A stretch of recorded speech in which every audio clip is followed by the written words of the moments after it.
Hello, तुम्हाला career बद्दल काही गोंधळ आहे का? 10वी-12वी नंतर काय शिक्षण घ्यायचं, काय करिअर निवडायचं याचा प्रश्न आहे का?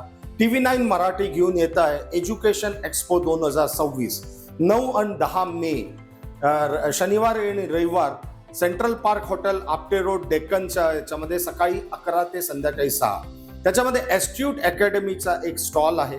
त्याच्यामध्ये आपण जर्मन एज्युकेशन म्हणजे बॅचलर्स एज्युकेशन जर्मनीमध्ये, ते पण मोफत, एकही पैसा फीस न देता, इंजिनिअरिंग असेल, मॅनेजमेंट असेल किंवा दुसऱ्या कोणत्याही क्षेत्रामध्ये, इव्हन आर्टिफिशियल इंटेलिजन्स मध्ये असतील, हे सगळ्या करिअरची माहिती 12वी नंतर तुम्ही तिथे जाऊ शकता. संपूर्ण जर्मनचं शिक्षण मोफत असतं. तर तुम्ही नक्की स्टॉलवरती C5 स्टॉलवरती व्हिजिट करा. 9 आणि 10 मे सकाळी 11 ते संध्याकाळी 6 TV9चा education expo, central park hotel Apte road, Deccan Gymkhana, Pune.